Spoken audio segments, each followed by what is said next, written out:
Dulu tuh digital marketer lu ngapain sih gitu loh? Maksudnya apa yang lu lakukan gitu loh? Mikir bisnis apa sih yang dalam tanda kutip modalnya itu terjangkau untuk anak seorang guru lah. Apakah settingan iklan, kualitas konten, sama kualitas produk? Produk baik atau buruk itu tergantung nurani nih. Jelek pun lu kemas marketingnya bagus, kejual. Most likely di dunia digital saat ini itu bukan teknis beriklan yang paling terpenting. Mungkin itu ada 20-30% lah. Kembali lagi ke acara What is Your Living Stone.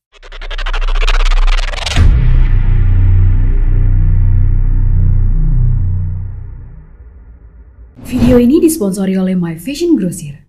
Jual pakaian, ya ambil di pabriknya. Download aplikasi My Fashion Grocer sekarang juga. Mau bisnis, tapi modalnya minim? Join MFG Dropship aja. Klik link di description box ya. Kali ini gue dapet tamu yang dia itu pengalaman di digital marketing atau internet marketing itu sudah lama banget ya. Jadi di momen ini, di sesi interview ini gue akan tanya-tanya tentang dia. Dulunya tuh dia itu ngapain dan dia itu siapa, sekarang ngapain. Dan yang paling penting adalah tips-tips dari dia nih. Kira-kira siapakah dia? Kita sambut. Cie. Wey. Apa kabar? Baik. Bro, Taruh di mana ya?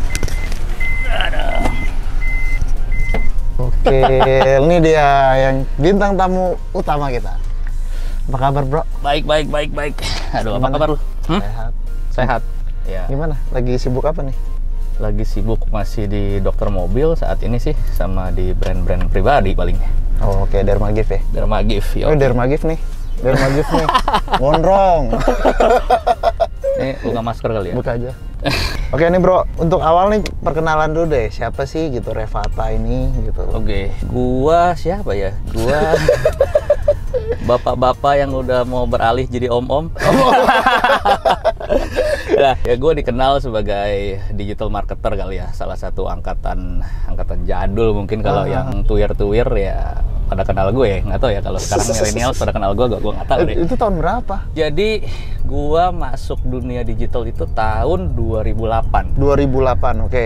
Berapa belas tahun yang lalu tuh? Lumayan 13. lah. Ya. Pada saat itu profesi digital marketer ya nggak ada yang mandang lah ya. Maksudnya masih sedikit banget dan orang juga nggak tahu gitu. Apaan sih lu ngapain sih gitu. Benar. Dulu tuh digital marketer lu ngapain sih gitu loh? Maksudnya apa yang lu lakukan gitu loh? Dulu gue kerja. Jadi gue anak seorang guru, lulus kuliah gue kerja. Habis kerja itu kerja di bank, gue ngurusin kredit segala macem. Ya abis itu gue mau merit nih. Mau merit, ceritanya gue nggak mau kerja lagi gitu. Mikir bisnis apa sih yang dalam tanda kutip modalnya itu terjangkau untuk anak seorang guru lah gitu. Oke. Jadi habis kerja, bonus apa segala macam, habis itu buat merit gitu. Untungnya pada saat itu draw tuh. Oh, Draw. Dikit dong. Kalau Boleh untung gue lah. merit lagi. Halo, Ci. Jadi udah gitu ya udahlah gue coba untuk berbisnis. Bisnis apa sih yang modalnya minim sekali. Pada saat itu kalau teman-teman mungkin tahu, itu zamannya ada sekolah internet lah gitu. Sekolah internet marketing tuh Ana Akhira. Lu nggak tahu Gua sih? nggak tahu. Nggak tahu lu udah lahir apa belum ya? Udah lah. Zaman dulu ada Ana Akhira, ya gue belajar di Ana Akhira cuma juga nggak sampai selesai gitu. Jadi kayak cuma 3 bulan. Zaman dulu tuh belajar SEO. Oh, oke. Dulu kayak Metatek gitu Ya, di sebuah belajar, website atau blog ya gitu-gitu. Artikel, belajar nge-backlink. Kan gue orangnya rada-rada sotoy gitu. Ginian mah gampang lah, gue bisa gitu kan. Jadi udahlah, nggak sampai lulus gitu. Gue coba bikin usaha nih pada saat itu. Istri gue, si Laurencia, itu suka bikin kue. Kayak bisa handmade kue gitu. Nah, saat itu website pertama gue adalah Toko Cupcakes. Toko Cupcake. Ya, tokocupcakes.com. Itu nggak tahu domainnya masih ada nggak ya. Itu pertama kali gue bikin website. Jadi seumur hidup gue cuma pernah bikin website sekali. Yaitu Cupcakes itu. tokocupcakes.com. Jadi ya udah bikin itu, terus gue SEO-in. Pada zaman itu lumayan tuh. Omset tuh dulu bisa 30 sampai 60 juta. Jualan cupcake doang. Jualan cupcake dan ya almost free ya, dalam tanda kutip free traffic gitu. Itu juga masih terbatas karena kan kita cuma bisa ngirim di Jabodetabek doang gitu. Betul. Jadi zaman dulu belum ada ojek online tuh, ada buat ngirim kue sendiri tuh ojeknya. Ada berdua ya, tuh ya, depan belakang. Jadi belakang tuh abangnya yang bawain kue supaya kuenya itu nggak ngancur. Jadi ada kayak tempatnya sendiri gitu, dan orang willing to pay gitu. Mereka bayar ongkos kirim itu yang lebih mahal, muter-muter di Jabodetabek. Ya pada saat itu gua masih bisa cukup hidup lah. Oke. Ya kan, dengan omset segitu ya kan, marginnya cukup besar gitu. Starting dari sono sih. Oke, I see. Itu berapa lama tuh, bro? Itu sih berjalan terus ya, karena kan itu yang Sekarang Ciloren juga masih bikin kue kan? Gue lihat di IG-nya. masih suka saya kan? bikin kue, bikin lumpia, ya gitu-gitulah. Tapi pada saat itu gue udah mulai jadi digital marketing agency kecil-kecilan lah. Oh, buka. Jadi pada saat itu kan belum ada SEO agency seperti itu. Ya gue mulai coba menawarkan jasa gue toko-toko nih, UMKM lah gitu. Jadi misalkan kayak ada toko sepatu, ya gue coba tawarin, dan gue juga meng-SEO-kan diri gue sendiri. Akhirnya ya ada yang mau juga dengan harga yang cukup premium pada saat itu. Jadi pada saat itu gue buka harga 30 juta. 30 juta per satu website dengan keywords 5 keywords utama, 5 keywords tambahan. Ya, zaman dulu banget kayak gitu. Ya pada mau ya mulai berkembang digital marketing agency-nya, sampai gue nanganin klien perusahaan multinasional lah. Iya. Nah nih Om, bentar nih, SEO kan nih banyak juga yang nggak ngerti nih, apalagi zaman sekarang kan, taunya iklan gitu loh. Oke. SEO itu apa gitu loh? SEO itu adalah search engine optimization. Jadi orang-orang sih bilangnya katanya adalah traffic gratis gitu ya, traffic gratis. Sebenarnya nggak gratis juga, lu perlu effort juga supaya website lu itu pada saat di Google dicari muncul di halaman pertama. Keunggulannya pasti konversinya cukup tinggi. Kenapa? Karena dia sistemnya adalah pull marketing. Oke. Ya kan, orang nyari lu ditemukan di Google, dan orang kontak lu, ya itu udah ada kebutuhan orang kontak lu. Gitu. Kelemahannya apa? Kelemahannya ya kita nggak tahu website kita kapan muncul di halaman pertama Google, dan kita nggak punya kontrol atas website kita sendiri, atas bisnis kita sendiri. Karena hari ini bisa muncul di halaman pertama, ya mungkin minggu depan bisa kena libas. Betul, benar. Gitu. Nah, effort yang dilakukan apa gitu loh? Macam-macam sih. Ada yang dinamakan internal, ada yang dinamakan eksternal. Internalnya kayak ngurusin di websitenya, misalkan kayak internal linking lu, misalkan bikin artikel, entar artikel juga ada link gitu ya, ada link dari artikel satu ke artikel yang lain gitu. Kalau urusan ke eksternalnya itu urusan kayak ke backlink. Jadi bagaimana kayak website-website yang authority kayak ngasih link ke lu gitu. Jadi lu, website lu nih dikenalnya sebagai let's say pusat grosir gitu, pusat grosir pakaian, ya pada saat orang ngetik pusat grosir pakaian ya ketemunya ya website dulu. Jadi kayak misalnya kita juga perlu nempelin link kita nih, misalnya My Fashion Grocer di misalnya di Kompas gitu, kalau misalnya ada. Bisa gitu. Itu yang maksudnya eksternal itu. Ya, tergantung si Kompasnya nanti ngasih link ke kita nggak, karena bisa ditutup tuh. Jadi kayak ada link tapi authority-nya tuh nggak nyampe. Oh gitu. Iya. Dan itu sampai saat itu kan zaman dulu tuh. Zaman sekarang gimana menurut lu tuh? Masih gua efektif udah. Oh, masalah efektif atau enggak? Menurut gua SEO itu it's good to have. Tapi it's not a must. Oke. Karena kalau untuk brand-brand, let's say ya, gua punya misalkan brand gua Dermagift gitu untuk hair serum. Orang kan most likely akan nge-search Dermagift itu sendiri, dan sudah secara alamiahnya harusnya website gue itu muncul. Tapi kalau misalkan gue mau mainnya misalkan kayak kerontokan rambut dan lain-lain, ya it's good to have. Oke, jadi orang yang lagi cari nih solusi apa gitu kan, punya lu keluar. Iya betul.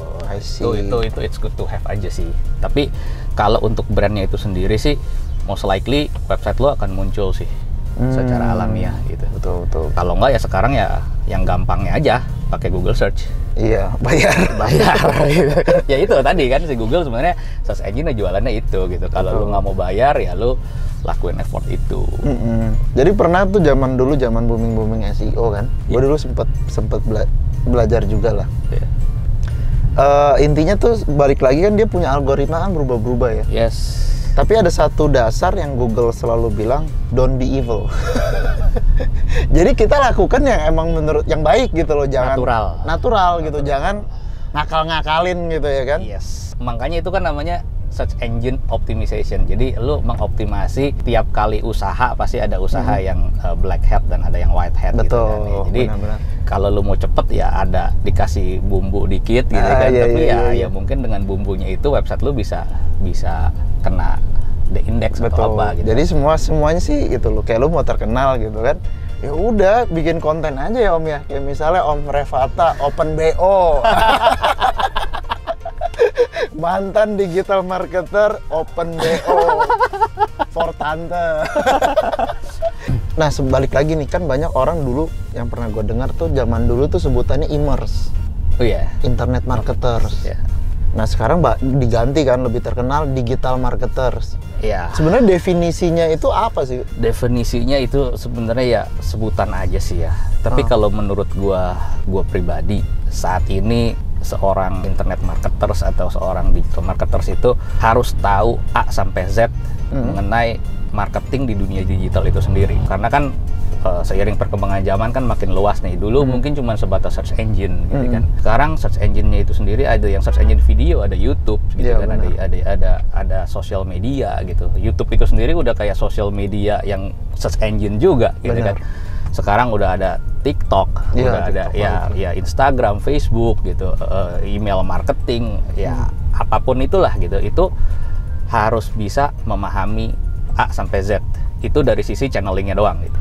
Belum dari sisi gue belum bahas marketing strategi itu sendiri dan masalah konten marketingnya itu sendiri gitu. Seorang digital marketer yang baik harus memahami itu semua A sampai Z untuk mendukung bisnisnya.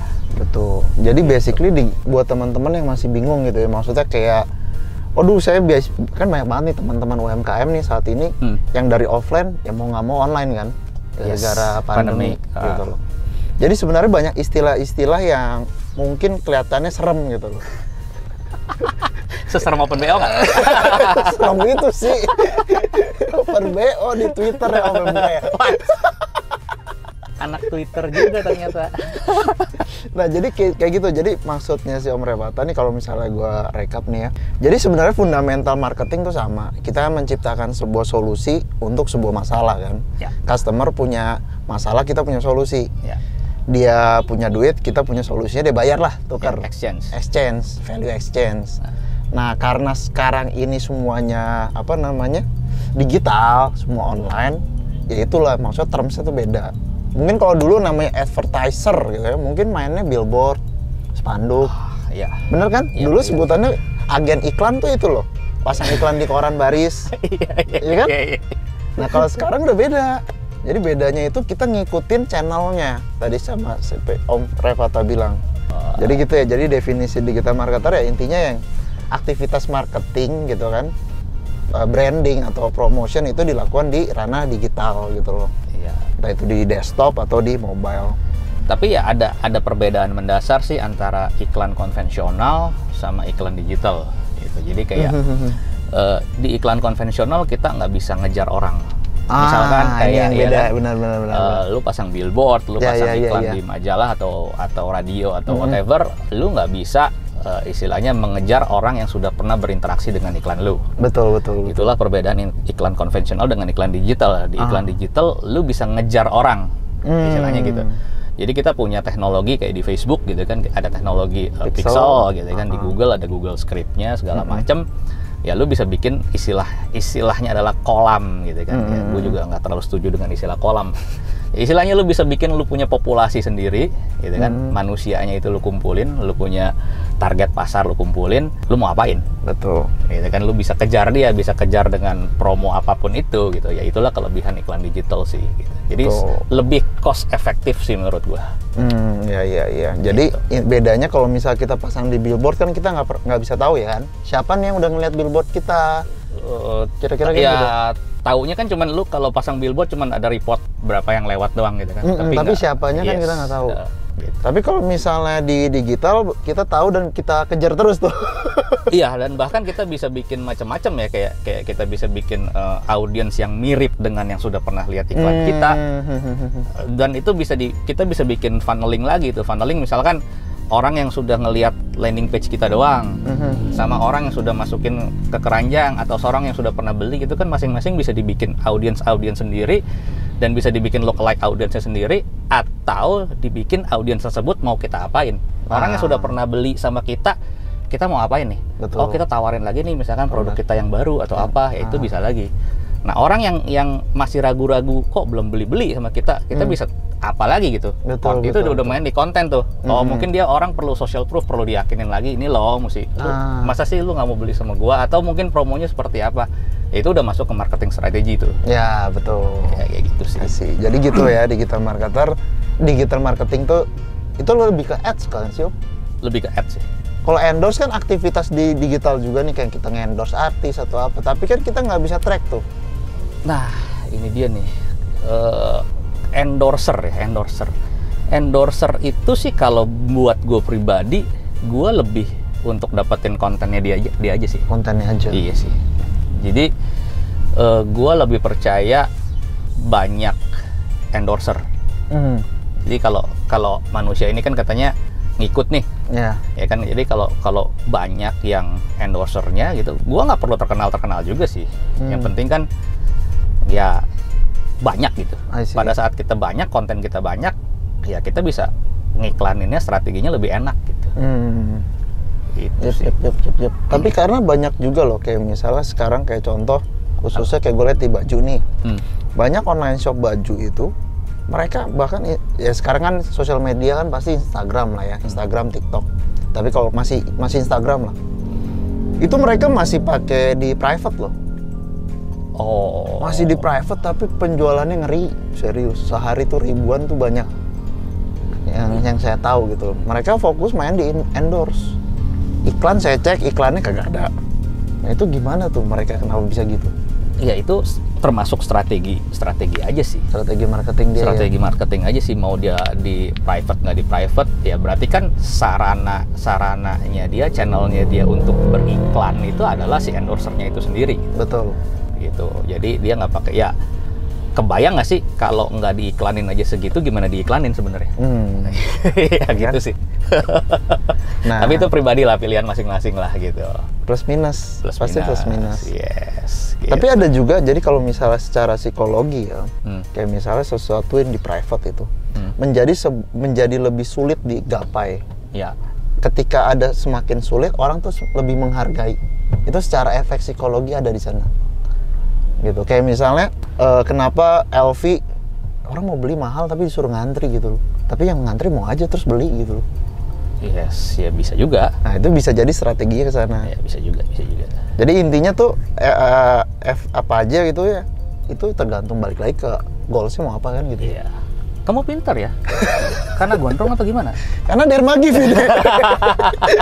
Pakai ke Dermagif. Anda lulus kuliah.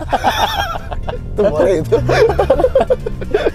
Mungkin gue mau nanya, kayak cara kerja iklan nih, kayak misalnya channel yang saat ini banyak dipakai kan FB Ads, FB ya kan? Ads, FB, Google Ads, sama TikTok. Oke, tiga itulah kalau gue lihat nih. Nah, kira-kira itu cara main kerjanya itu sama nggak sih? Apa beda? Gue bahas dari Facebook dulu ya. Boleh, Facebook. Kalau Facebook itu sama TikTok mirip iya gitu. Tapi mirip mereka sebagai social media. Oke. Nah, engine-nya menurut gue si Facebook sama si TikTok serupa tapi tak sama. Gitu, karena behaviornya si Facebook sama si TikTok completely different. Yes, beda. Si Facebook saat ini untuk di Indonesia ya, itu lebih ke mature lah menurut gue. Ya, lebih mature. Ya kan, dari udah om-om nih. Walaupun gue dikit lagi om-om ya. Tapi gue udah gak main Facebook coy. Gue so millennials main di IG gitu. Iya, tapi Facebook itu ya kelompok bapak-bapak, emak-emak saat ini. Agree. Ya kan, dan udah mirip-mirip, udah kayak sosial medianya berita tuh. Benar, Orang yang benar. debat-debat, kusir segala macam temen tuh di Facebook gitu kan. Makanya kayak siapa Ci Kristina Lia loh, saya udah bilang gitu loh, lu Facebook mulu, kata kan dia emak-emak. dia bawa ya, Emak udah tuwir lagi. dia ngomong Ci. Kalau kita kan masih muda. Oh iya, atas dong. Ya itu kan si Facebook sama si IG sama lah gitu. Ya kan ya satu perusahaan. Ya dia orang kan mainnya itu kan dari behavior sama demografik lah gitu, sama ya lu bisa main di lu punya device apa segala macam gitu. Itu dari Facebook gitu. Ya cara kerjanya ya balik lagi mau diapain audiens tersebut.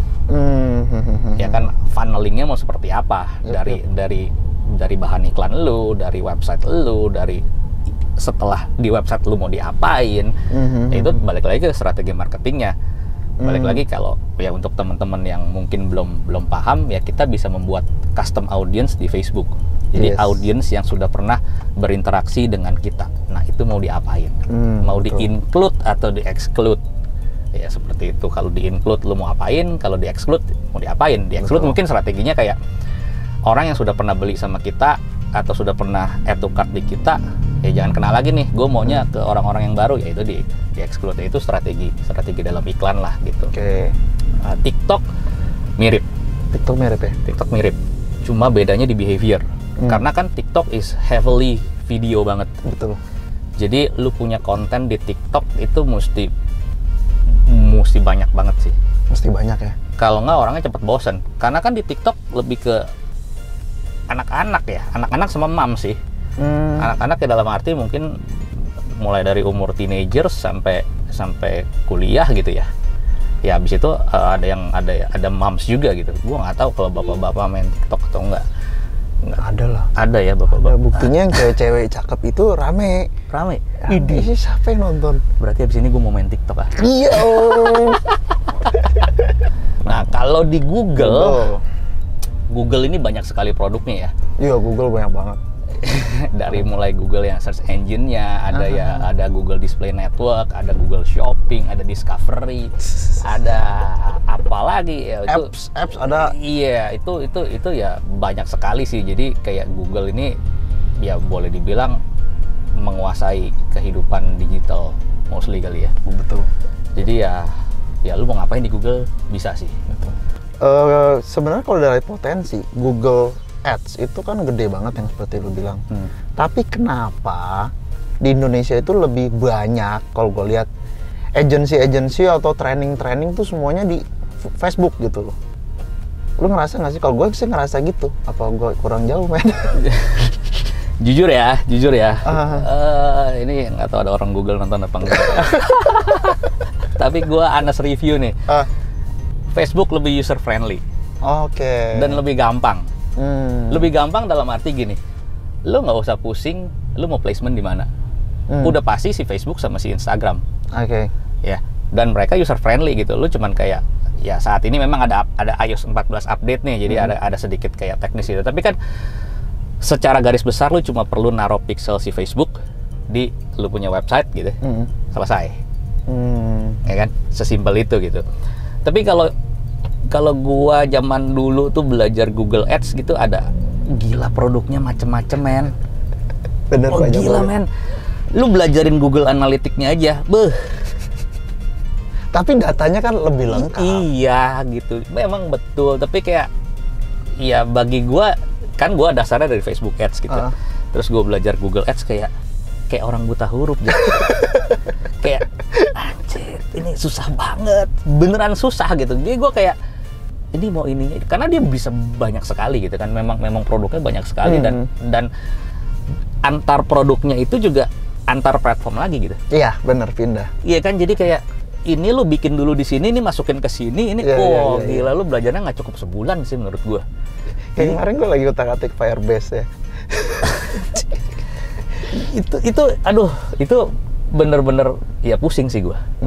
Pusing sih kalau di Google Ads itu. Kalau untuk newbie ya belum tentu sebulan bisa. Itu gua nggak ngomongin bagaimana lu mau optimasi ya, tapi lu bisa kayak naikin iklannya aja itu Udah bagus, udah hebat, udah pinter. Iya, itu mungkin ya bapak-bapak Google kalau yang ada yang nonton, tolonglah ampun. Iya. Nah, oke. Iya. Tadi kan udah semua. Nah, dari 3 itu kan tools untuk advertising ya. Ya, itu sebenarnya ujungnya sih. Ujungnya ya. Lu Nah. mau channelnya kemana? Gitu. Jadi kan kita nyeting tuh di situ tuh, ya kan. Kita mau placement di mana, umur berapa, interestnya apa, ya kan, atau pencarian apa. Nah, itu anggaplah itu kategorinya settingan iklan. Ya. Ya. Sekarang gue mau bahas lebih luas ke produknya. Ya. Apakah settingan iklan, ini tadi settingan iklan itu pengaruh? Terus kualitas konten, itu kan hanya settingan toh kan? Konten itu kan berarti kayak visualisasi, suara, message-nya, ya kan? Kita ngomong di situ konten, sama kualitas produk. Produk ini kita lihat benar-benar quality produknya, service-nya, pengirimannya, after sales-nya gitu. Menurut lu, apa yang paling utama di ranah digital ini? Oke, ini gua balik cerita nih. Oke. Ya. Zaman dahulu kala, cielah. Zaman saya masih muda. Gua dalam tanda kutip ya, jualan di Indonesia ini baru mungkin kayak Jualan di mana? Ya jadi awal karir gua. Jadi ini cerita mundur ya. Setelah gua jadi digital agency, terus gua bangkrut, men. Lah, kok bisa? Iya, karena ya Head on. iya head on dan lain-lain lah, gitu. Abis itu gue bingung gitu, gila mau usaha apa nih gitu. Jadi awal memang gue di Indonesia, abis itu setelah bangkrut itu gue di luar negeri jualannya. Gue jualan di Amerika. Oh, tapi di sini? Iya, biasanya di sini gue jadi affiliate. Affiliate, oke. Jadi affiliate. Amazon? Enggak, Clickbank. Clickbank? Nggak tahu lu ya? Nggak tahu. Clickbank itu kayak marketplace untuk digital product. Oke. Nah, jadi zaman dulu itu ada sebuah produk digital kayak e-course gitu untuk cewek, kayak buat nurunin diet gitu, buat nurunin berat badan gitu. Intinya tuh itu course itu adalah kayak intermittent fasting gitu. Oke. Namanya adalah Venus Factor. Ya, zaman dulu itu gua termasuk top affiliate-nya Clickbank. Wih, keren. Iya, bukannya sombong sih, cuma angkuh doang. Angkuh. Keren ini. Keren, bener-bener kayak gitu buat.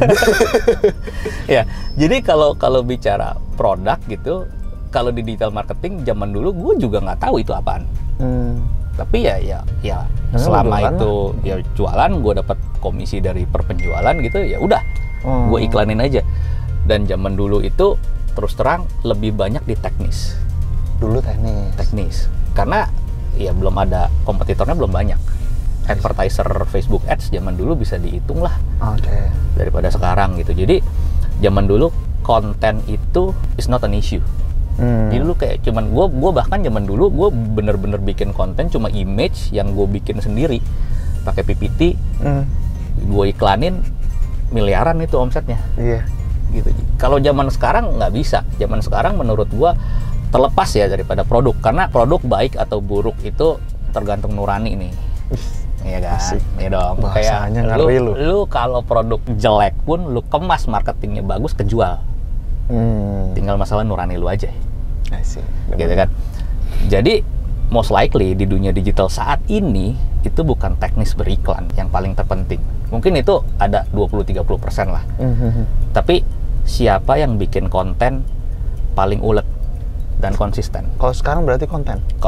Sekarang itu peperangannya adalah peperangan konten. Ya, kalau zaman dulu ya zamannya Kaskus tuh. Ya, Kaskus kan bikin konten. Iya, atau ya forum-forum BB12. BB21 lu tuh. Kaskus gue tahu. Itu kan banyak pengembangannya tuh habis itu ya kan, gila jadul banget ya. Tapi ya itu user generated content gitu. Ya Facebook juga user generated content, YouTube juga user generated content. Hampir semua platform yang gede adalah user generated content. Artinya ya orang zaman now ya memang willing to make a content. Lah kalau lu jualan aja nggak mau make a content, ya gimana? Lah orang-orang yang pakai social media aja pada bikin konten kok. I see. Gitu. Jadi perjuangannya lah sekarang bukan bagaimana lu menciptakan sebuah produk yang wow, ya itu bagus, memang kita kan harus memberikan produk yang terbaik untuk customer gitu. Tapi itu cuman awal doang. Betul. Setelah itu, and then if you have a good products and then what?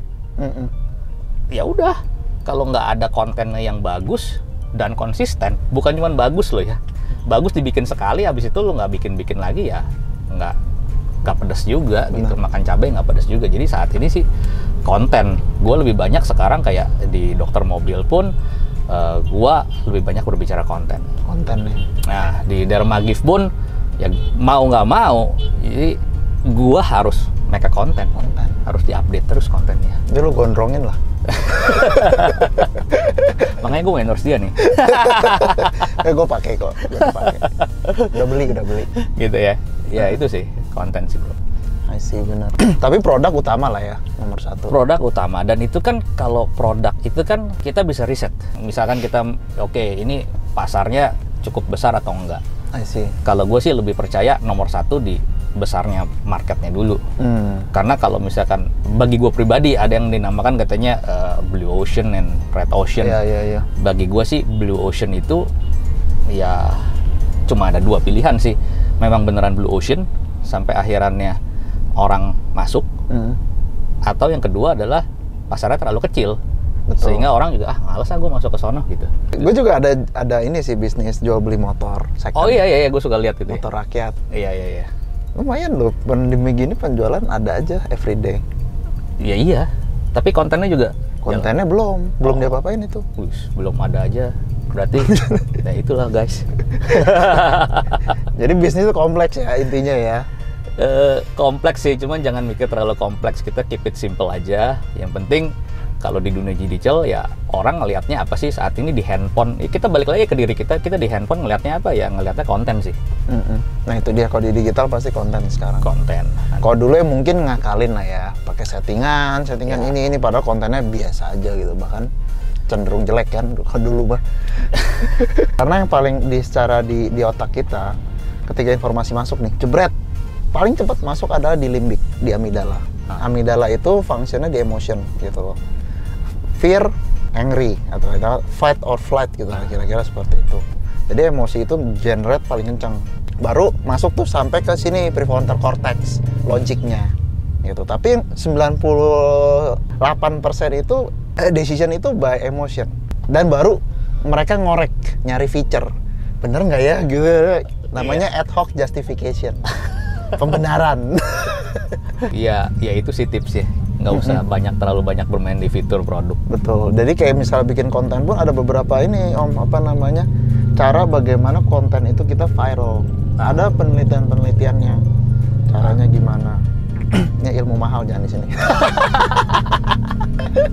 Jadi teman-teman yang UMKM, konten aja, nggak usah yang langsung hire ini hire itu gitu ya. Iya, dan sekarang kan untuk membuat konten kan biayanya amat sangat terjangkau sih menurut gua. Sekarang benar. Dengan handphone yang biasa-biasa aja pun kita juga bisa bikin konten yang bagus gitu. Betul. Jadi memang Facebook dengan segala kecanggihannya dalam tanda kutip yang akan mencarikan customer untuk kita. I see. Dan berbagai angle iklan itu akhirnya dapatnya juga sesuai dengan angle iklan lu. Nah, angle ini apa nih? Angle ini adalah mantan lu.